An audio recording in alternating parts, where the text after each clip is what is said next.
Hey everyone, and welcome to This Explainer. Today, we're embarking on a journey to figure out why the noble philosophy of servant leadership so often gets totally lost in the corporate buzzword shuffle, and more importantly, how we can actually bring it back to life. We're drawing straight from Jon Antonucci's really fascinating work on servant-minded leadership. We're going to focus specifically on Chapter 12 today, and we'll see how adding mindfulness into the mix can completely transform the way we lead. Let's get right into it. So, I want to start with a question that's probably crossed your mind. Have you ever noticed how corporate servant leadership often feels less like genuine care and a lot more like a hollow transaction? Well, there's a great analogy from our source material that hits the nail on the head. Imagine asking a friend to help you move a really heavy sofa, and you buy them some pizza. They're serving you out of friendship, right? But if you offer to pay them $500 to do it, suddenly the jokes stop. It becomes a strict business transaction. That authentic service element, it just vanishes. And what we're going to explore today is how modern leadership programs have accidentally done the exact same thing to their employees. All right, Section 1, The Leadership Trap, subtitled The Noble Philosophy of Serving First. To really understand how we fell into this trap, we got to look backward. For decades, tracing all the way back from ancient texts by Aristotle right up to the 1970s when Robert Greenleaf officially coined the term, the core of servant leadership was beautifully simple. The whole idea was just to serve your team so they could thrive and reach their absolute fullest potential. It was always about people first. But over time, that pure concept kind of subtly shifted. You hear phrases like, if you will serve your team, they will serve the mission. Now on the surface, that sounds fantastic, right? But wait a second. This specific phrasing started getting heavily marketed by training firms, and the underlying promise was all about making companies more money. Suddenly, serving the team wasn't the actual goal anymore. It became just a strategic tool, a means to an end, to get the team to serve the company's mission. And that brings us to Section 2, the ROI distraction, when service becomes a business transaction. This right here is the absolute crux of the problem. It's the relentless corporate need to prove a return on investment in ROI just to justify any leadership development expenses. Literally every time a company hires a coach or buys a training program, the executives are asking, okay, but how is this going to make us more money? And because of that intense pressure, the entire narrative around servant leadership shifted. It became totally obsessed with decreasing turnover and increasing profits instead of genuinely caring for the actual human beings on the team. So the massive difference, our hidden culprit, really comes down to two completely distinct mindsets. It's I serve you so you produce more versus I serve you because I care about you. The ROI focus literally turns human beings into assets. They're just resources to be managed for a return. The mindful focus, though, treats them as individuals worthy of dignity. Think about it. If your team suspects you only care about them because it pads your bottom line, literally every nice thing you say is going to be met with total suspicion. Which leads us to our rescue plan. Section 3, Enter Leadership Mindfulness, a profound paradigm shift. This is the big revelation from Chapter 12 of the text, Servant-Minded Leadership. Adding that word minded isn't just playing with semantics. It actually forces us to pause. It makes us ask what we really mean, and it creates the space we need to be fully present and actively engage with the true heart of serving.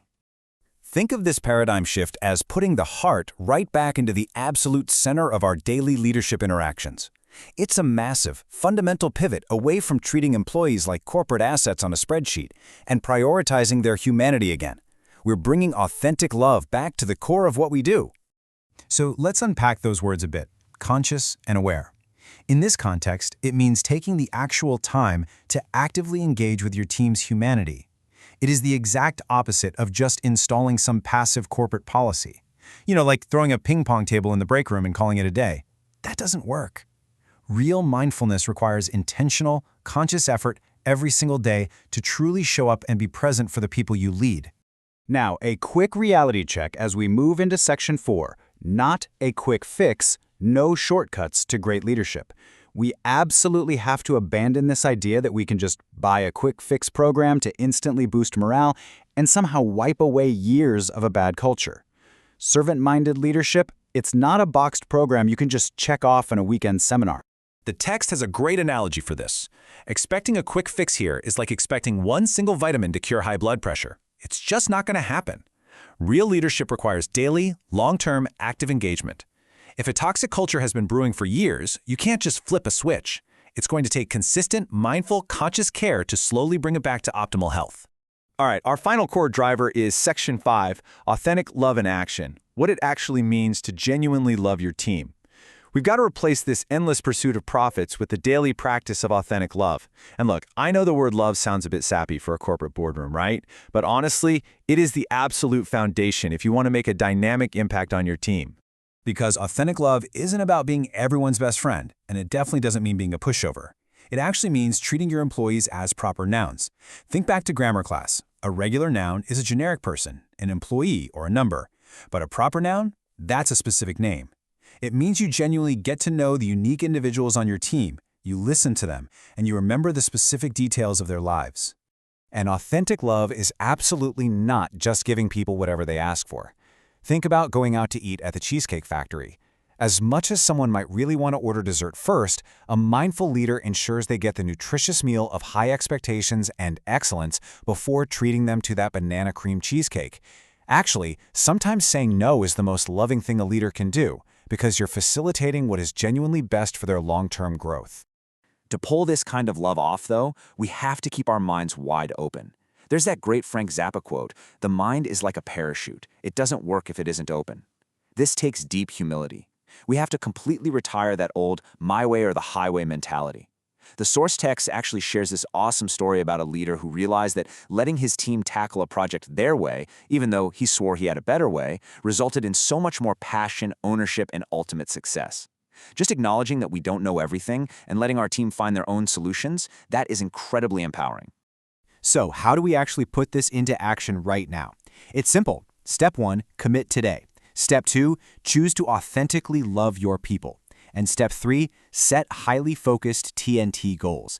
TNT stands for time-oriented, narrow, and temperate. So instead of a super vague goal like, oh, I'm going to be a better listener, a TNT goal is something like, I will have one meaningful 15-minute one-on-one conversation with a different team member every single week. It's scheduled, it's specific, and it's totally doable. As we wrap up this explainer, I want to leave you with one final, pretty provocative challenge to evaluate your own mindset as you step back into the office today. Are you leading for ROI, or are you leading for them? Are you serving your team just to hit a quota and boost the bottom line? Or are you mindfully engaging with them because you authentically value who they are as individuals? Honestly, your answer to that changes absolutely everything. Thanks so much for joining me for this explainer, and I really hope it inspires you to lead with real conscious mindfulness today. Catch you next time.